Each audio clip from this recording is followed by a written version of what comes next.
ভাই আপনি তো শিবির হয়ে গেছেন। আমি বললাম কি আপনি শিবির হয়ে গেছেন। কিভাবে শিবির হয়ে গেলাম? বলে যাবে আপনি অনলাইনে আসেন, আপনাকে শিবির হিসেবে প্রচার করা হচ্ছে।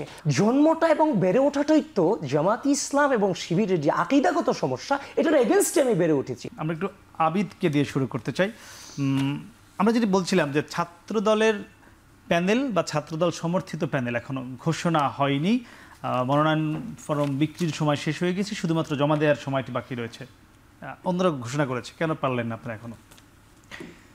আপনাকে ধন্যবাদ। আপনার মধ্য দিয়ে এখন টেলিভিশনের যারা দর্শকবৃন্দ আছেন আপনাদের প্রতি আমি শুভেচ্ছা জ্ঞাপন করছি, এবং আজকের যারা অতিথি আছেন তাদের প্রতি আমি শুভেচ্ছা জ্ঞাপন করছি। দেখেন, বাংলাদেশ জাতীয়তাবাদী ছাত্রদল এই দীর্ঘ দুঃশাসনে বাংলাদেশের সার্বভৌমত্ব, বাংলাদেশের এই রাষ্ট্রের স্বাধীনতা এবং সার্বভৌমত্ব যে সংগঠনের সাহস এবং রক্তের উপর টিকে আছে, সেই সংগঠন হচ্ছে বাংলাদেশ জাতীয়তাবাদী ছাত্রদল।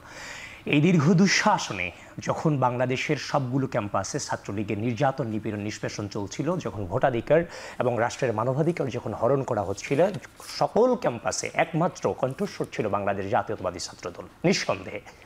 তো এখন আমাদের যে ডাকসু দীর্ঘ সময় পরে এবার ডাকসু নির্বাচন অনুষ্ঠিত হতে যাচ্ছে, 2019 সালে ডাকসু নির্বাচন যে হয়েছে সে ডাকসু নির্বাচনে সেটাও প্রশ্নবিদ্ধ ডাকসু নির্বাচন ছিল। তো একটু দীর্ঘ সময় পরে যখন ডাকসু নির্বাচন হতে যাচ্ছে, তখন আমাদের যারা সংগঠনের রাজপথের যারা কর্মী প্রত্যেকেই এখানে যোগ্য। তো যার ফলশ্রুতিতে আমরা আমাদের জায়গা থেকে সকলকেই সংগঠনের সকলকেই মনোনয়ন ফর্ম তোলার সুযোগ আমাদের সংগঠন করে দিয়েছে। পরবর্তীতে যাচাই বাছাইয়ের মধ্য দিয়ে সে সংগঠন যাকে অধিকতর যোগ্য মনে করেন কিংবা যাকে চুজ করেন আমাদের সাংগঠনিক অভিভাবক এবং ছাত্রদল কেন্দ্রীয় ছাত্র নেতৃবৃন্দ আমাদের আছেন, তাদের সকলের মতামতের ফলেই আমরা আমাদের নিশ্চয়ই, যেহেতু আগামীকাল আপনার হচ্ছে মনোনয়নপত্র দাখিলের শেষ জমা দেওয়ার শেষ দিন, সেক্ষেত্রে হয়তোবা কালকে আপনারা হয়তোবা নিঃসন্দেহে দেখতে পাবেন। আমরা তো এমন না যে হচ্ছে মনোনয়নপত্র জমা দেওয়ার শেষ হয়ে গেছে, এখন আমরা প্রার্থী প্রকাশ হয়ে গিয়েছিল, একদিন বাড়ানো হয়েছে। সেই বাড়ানো নিয়েও আপনাদের দিকে আঙ্গুল তুলেছে আমরা দেখেছি ছাত্র সংসদ কিংবা ছাত্র শিবির। এখন আমাদের দিকে আঙ্গুল তুলেছে, ব্যাপারটা হচ্ছে যে এটা তো আর ছাত্রদল বলে নাই যে আপনারা বাড়ান। হয়তোবা বিশ্ববিদ্যালয় প্রশাসন অধিকতর হচ্ছে যে অংশগ্রহণের স্বার্থে হয়তোবা তারা নির্বাচনটাকে আরো বেশি আমেজতর করার ক্ষেত্রে হয়তোবা সেই সময়টা বাড়িয়েছে। শুধুমাত্র এই প্রশ্ন কেন, এই ডাকসু নির্বাচন অনুষ্ঠিত হতে যাচ্ছে, শুধুমাত্র মনোনয়ন ফর্ম তুলেছি। এখনই তো আমরা দেখতে পাচ্ছি যে বিশ্ববিদ্যালয় প্রশাসন তাদের যে দায়িত্ব পালন করা দরকার, যতটুকু স্ট্রিক্ট থাকা দরকার, সেখানে বিশ্ববিদ্যালয় প্রশাসন বারবার সেটার ব্যর্থতার প্রমাণ দিয়ে যাচ্ছে। আপনি আশ্চর্য হবেন গতকালকে রাত 10টা থেকে 11টার দিকে হঠাৎ করে আমার ছোট ভাইরা আমাকে ফোন দিয়ে বলতেছে, আমার ভাই বোন, ছোট ভাই ছোট বোনরা আমাকে ফোন দিয়ে বলতেছে, ভাই আপনি তো শিবির হয়ে গেছেন। আমি বললাম কি আপনি শিবির হয়ে গেছেন? কিভাবে শিবির হয়ে গেলাম? বলে যাবে আপনি অনলাইনে আসেন, আপনাকে শিবির হিসেবে প্রচার করা হচ্ছে। আমি আশ্চর্য হলাম।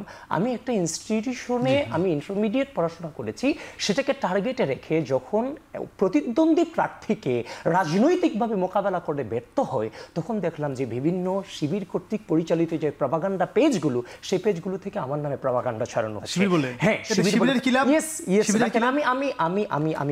আমি বলতেছি যখন আপনি প্রার্থীকে প্রপারলি মোকাবেলা করতে ব্যর্থ হচ্ছেন, তখন আপনি তাকে হচ্ছে যে প্রপাগান্ডা স্বীকার করতেছেন। এই যে দেখেন, তখন আমি আশ্চর্য হলাম।